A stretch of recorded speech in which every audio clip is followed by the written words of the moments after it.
6-year-old Emily Muth first fell ill with the flu on Jan. 16. 3 days later, she had difficulty breathing, so her mother, Rhonda Muth, called for an ambulance. Muth said a paramedic told her that labored breathing was a common symptom of the flu, so the ambulance was sent back. But Emily's breathing continued to slow, and when paramedics returned a second time, it was too late. Emily's sudden death was heartbreaking and unsettling to her parents and her 8- and 10-year-old brothers, Muth said. How could that even happen? I mean, one day SHES fine, you know, and I mean she had the fever and she was a little achy, Muth told ABC 11 in Raleigh, North Carolina.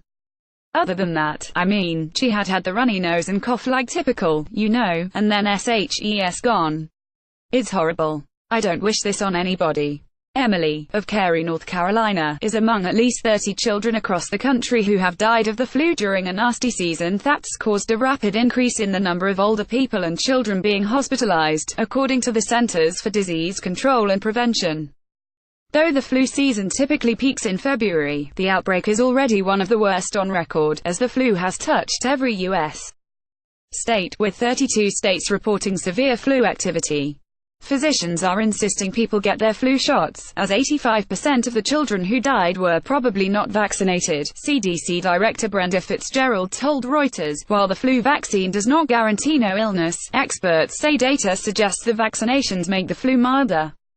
Emily died Friday after she was rushed by an ambulance to Wakefield Hospital in Raleigh.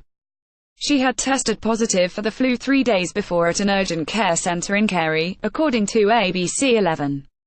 Her mother was handed a prescription for Tamiflu and told to keep her hydrated, ABC 11 reported.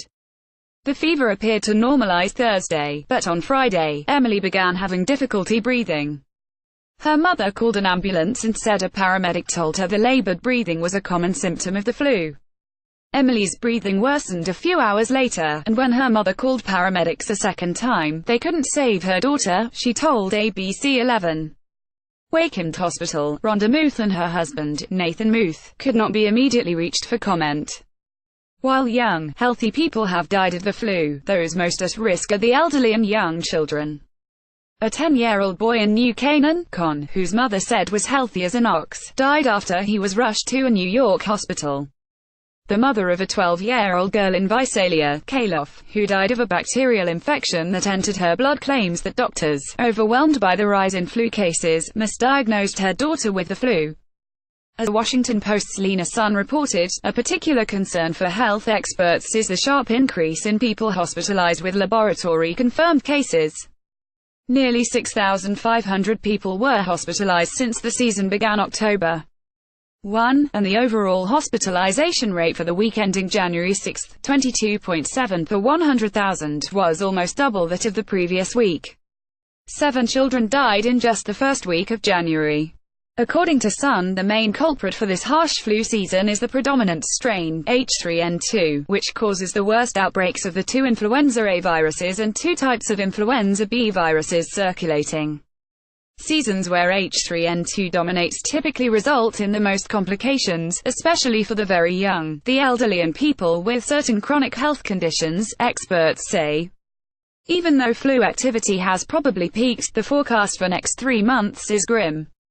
What makes the threat of the flu worse is that most of the IV saline bags used in medical treatments are manufactured in Puerto Rico, which is still recovering from Hurricane Maria.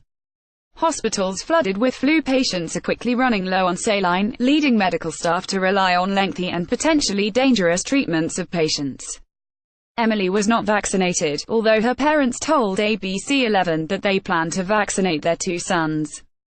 Muth hopes Emily's story will encourage parents to vaccinate their children. She was a good girl. Everybody loved her, Rhonda Muth told ABC 11. Just take it day by day, she said. She'll always be with us. Read more. A boy's basketball-sized tumor was slowly killing him. He died days after doctors removed it.